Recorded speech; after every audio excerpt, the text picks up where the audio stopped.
tetap semangat. Oke, topik kita hari ini adalah pembahasan kita soal yang lalu tentang gaya dan gerak. Mungkin beberapa di antara kamu sudah paham, tapi masih banyak kemungkinan juga yang masih belum paham. Oleh karena itu, untuk topik hari ini kita tidak ada topik baru, hanya membahas soal yang minggu yang lalu. Nah, ini kan kita bahas. Kita ada 2 soal, ini udah Pak Guru udah tuliskan. Nah, ini seorang anak berlari memutari lapangan berbentuk lingkaran. Diameternya 140 meter. Untuk mencapai posisi setengah putaran butuh waktu 3 menit. Hitunglah jarak yang ditempuh anak, kemudian yang B-nya perpindahan yang dialami anak, yang C kelajuan rata-rata anak, dan yang terakhir kecepatan rata-rata anak. Nah, diketahui diameter kita kasih dengan tanda simbol D sama dengan 140 meter. Sementara jari-jari itu dari matematika sama dengan setengah diameter. Jadi kalau Pak Guru ambil kira-kira beginilah gambarnya. Ini lingkarannya kurang bagus ya. Nah, ini lingkarannya agak begitu. Ini jari-jari dari sini ke sini. Baru dari sini juga iya. Ini jari-jari juga. Ini juga jari-jari. Ya, ini ya. Ya, jari-jari. Diameter ini. Jadi diameter dari A ke C nanti 2 kali jari-jari tambah jari-jari, berarti 1 diameter sama dengan 2 jari-jari. Kemudian kita perolehlah setengah diameter sama dengan setengah dari 140 meter, nanti jari-jarinya 70 meter. Waktu yang ditempuh anak untuk mencapai setengah putaran itu 3 menit. Lalu kita buat dalam detik 3 kali 60 sekon, nanti dapat kita 180 sekon. Ditanya S jaraknya, kemudian yang B perpindahan, kemudian yang C kelajuan rata-rata yang berhubungan dengan jarak, kemudian yang terakhir D kecepatan rata-rata yang berhubungan dengan perpindahan. Penyelesaiannya ini gambarnya tadi, yang menganggap ini gambarnya lingkaran, lalu dia berangkat dari titik A, B, C sampai sini saja. Nah, jadi yang kita menghitungnya sampai dari A, B, C sampai C di akhir. Jadi ini kita tentukanlah jarak yang ditempuh. Ini kita jawab dulu yang A. Jarak yang ditempuh berarti S dari A sampai C. SAC sama dengan tentu ini SA ditambah dengan SAB ditambah dengan SBC. Kalau ini SAB-nya dapat kita seperempat keliling lingkaran ditambah seperempat keliling lingkaran, berarti dapat kita sama dengan seperempat tambah seperempat 2/4 atau setengah keliling lingkaran, gitu dia. Atau sama saja, berarti SAC kita sama dengan setengah dikali dengan keliling lingkaran itu sama dengan 2πr. Nanti kita coret ini, nanti dapat kita jadinya P kali R, atau sama dengan 22/7 kali dengan R. R yang kita ambil tadi itu 70 meter. Nanti kita coret ini, coret di sini dapat 10. 22 kali 10 meter berarti dapat kita SAC atau jarak yang ditempuh anak itu sebesar 220 meter. Ini yang jawabannya A. Kemudian yang B-nya, yang B adalah perpindahan delta X. Itu adalah yang ini, tentu kita ambil rutenya yang AO ditambah dengan OC. Ya, karena perpindahan itu diambil garis yang terdekatnya. Jadi dapat kita ini tadi R ditambah dengan R sama dengan 2R atau sama dengan 2 dikali dengan R-nya tadi, R-nya 70 meter, berarti dapat kita perpindahan kita sebesar 140 meter. Oke. Mudah-mudahan sampai di sini mengerti. Kemudian yang C-nya, C itu adalah kelajuan rata-rata. Jadi kita udah rata-rata, kita simpul langsung begini. Ini S kita, S mana? S AC dibagi dengan waktunya. Waktunya tentu waktu dari ATC tadi sebesar 180 spon. Ini sama dengan kita ambil yang ini 220 meter dibagi dengan 180 spon. Nanti kita coret ini nolnya, berarti sisanya 22/18. Kita kecilkan menjadi 11/9. Atau masih kita ambil lagi sama dengan 1, sisanya 11 kurang 9, 2/9. Ini nggak bisa lagi nih. Inilah yang paling kecilnya. Jadi kita ambil ini, dapat kita kelajuan rata-rata sebesar 1/2/9 meter per sekon. Atau kalau kita ambil dalam desimal ini 1,20 dibagi dengan 9, 2, nanti sekitar beginilah dia kemana ini meter per sekon. Ini dia. Ini terus 2 sampai berhingga. Jadi boleh dipakai kalau dia dalam bentuk pecahan campuran seperti ini, dalam bentuk bilangan desimal seperti ini. Lalu yang terakhir kita punya kecepatan rata-rata. D sama dengan kecepatan rata-rata itu kan berhubungan dengan perpindahan, sedangkan kelajuan rata-rata berhubungan dengan jarak. Ini untuk T-nya sama, hanya bedanya di yang satu, yang kelajuan berhubungan dengan jarak, sedangkan kecepatan berhubungan dengan perpindahan. Perpindahan kita tadi sebesar 140 meter. 140 meter dibagi dengan waktu yang sama, itu 180 sekon. Nanti kita coret nolnya sehingga kita peroleh 14/18. Kita kecilkan berarti sama-sama bagi 2, 7. Ini berarti 7/9, betul ya? Ini 14 bagi 2, 18 bagi 2, 9. Ini dalam meter per sekon. Atau kita ambil ini sama dengan 7/9 meter per sekon. Ini ya. Kemudian kita masuk soal yang kedua.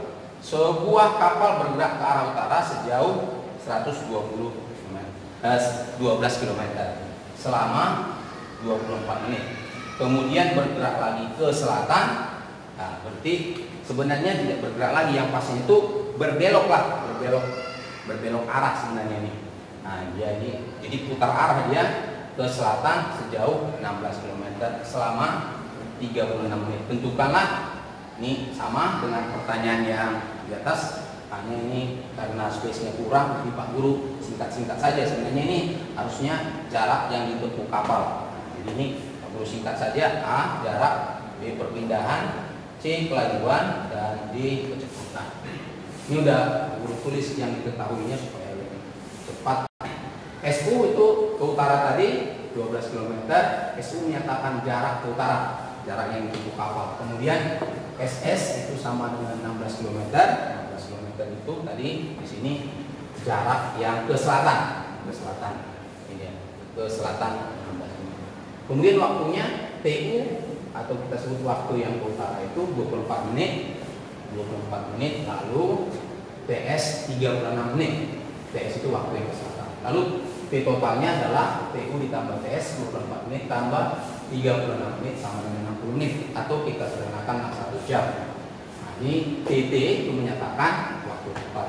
Ya, ditanya tadi jaraknya, kemudian perpindahannya, nanti yang ini kelajuan rata-rata, dan ini kecepatan rata-rata. Sama dengan yang pertama, hanya angkanya berbeda.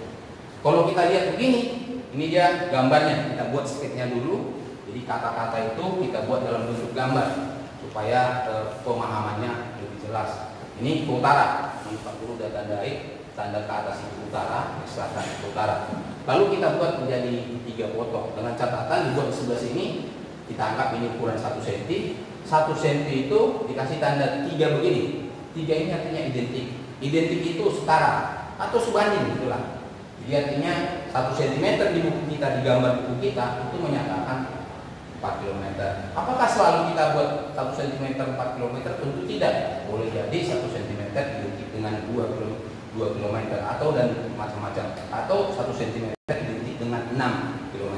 Tapi Pak Guru mengambilnya dulu 1 cm identik atau setara dengan 4 km. Oleh karena itu, kalau dia dari titik mula-mula ke utara itu sebesar 12 km, Pak Guru menggambarnya menjadi 3 potong lah. Jadi 1 cm, kemudian tambah lagi 1 jadi 2, tambah lagi 1 jadi 3 cm.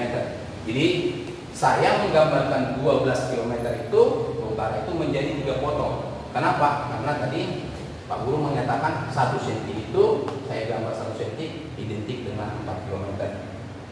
Ya, sampai di sini mudah-mudahan mengerti. Lalu dia berbelok arah begini. Nah, ini kita tidak mengambil seberapa jauh dia berbelok. Nah, ini yang hanya hitung hanya arahnya yang begini saja, arah ke utara dan arah selatan. Karena ini dianggap mungkin paling sekitar 20 meter atau 40 meter memutarnya, sedangkan lintasannya kan dalam kilometer. Kilometer itu kan dalam 1000 meter, 1000 meter. Nah, jadi kita menganggap ini bisa menghitung. Lalu kita jawab penyelesaian yang pertama. Penyelesaiannya yang A tadi itu adalah jarak kita adalah berarti menjumlahkan semuanya. Dan ini jadi S dari O ke A, sambung lagi S dari B ke C. Kita menjumlahkannya. Ini S O A itu sebesar 12 km. Lalu dari B ke C itu 16 km. Ya. Nanti kita peroleh jadinya ini S-nya ini lintasannya jarak atau lintasan semuanya itu sebesar 28 km. Nah, ini dia. Ini yang A. Lalu yang B-nya ini karena dia yang B itu adalah perpindahan, berarti selisih itu tadi yang ini kita anggap yang positif. Ini dia jarak daripada O ke A itu adalah sebesar 12 km. 12 km dikurang dengan 16 km. Kenapa dia dikurang? Karena dia arahnya berbeda. Lalu di sini kenapa tidak dikurang? Karena untuk jarak itu menjumlahkan lintasan. Tapi kalau perpindahan kita harus melihat arahnya. Jadi perpindahan itu bentuk vektor, berarti selain nilainya ada arahnya. Sedangkan jarak itu adalah skalar. Jadi dia hanya melihat besarnya saja, tidak melihat arahnya. Makanya di sini kita tetap ambil plus, atau di sini kita ambil negatif. Lalu dapat kita di sini negatif 4 km. Negatif di sini ini menyatakan arah. Jadi menyatakannya ini arah ini. Bukan menyatakan nilainya. Jadi negatif itu menyatakan arah. Atau Pak Guru bisa hilangkan yang negatifnya 4 km, tapi saya buat di sini ke arah selatan. Jadi artinya berlawanan dengan arah semula. Sehingga yang ini dapat kita seginilah dia. Berarti delta X itu sebesar negatif 4 km atau kita sebut 4 km ke arah selatan. Kemudian yang C-nya kita adalah kecepatan rata-rata. Kecepatan rata-rata itu kelajuan rata-rata. Kelajuan rata-rata itu adalah jarak yang tadi 28 km dibagi dengan ini tadi 1 jam. Berarti dapat kita V sama dengan 28 km per jam. Ya, dalam soal yang kemarin itu Pak Guru buat bahwasanya satuannya dalam kilometer per jam saja. Baru yang terakhir ini kecepatan rata-rata itu berarti delta X dibagi dengan T-nya. Ini dulu bentar ya. Ini delta X. Nah, ini delta X. S dibagi dengan T sama dengan tadi dapat kita 28 km bagi dengan 1 jam gitu ya. Pak Guru kasih dulu ini sepertinya. Sementara ini dapat kita negatif. Dapat kita negatif 4 km per jam. Atau boleh dibuat ini 4 km per jam ini, tapi dalam kurung ke arah selatan. Jadi boleh jawabnya yang ini bisa. Nah, ini hal yang sama juga bisa ini. Nah, kalau kita hilangkan tanda negatif, berarti kita membuat keterangannya ke arah selatan. Ya, sampai di sinilah dulu. Nah, nanti anak-anak ditulis yang ini. Setelah ditulis dibuat yang jelas, lengkap, baru baru dikirim Pak Guru, sementara soal latihan tidak ada. Pak Guru membuat ini menjadi nilai tugas. Nah, ini kalau lengkap dibuat, Pak Guru kasihlah status. Buatlah lengkap, jelas, dan teratur. Kalau bisa lebih teratur dari yang Pak Guru tulis ini. Nah, terima kasih. Oke, sampai jumpa. Kiai.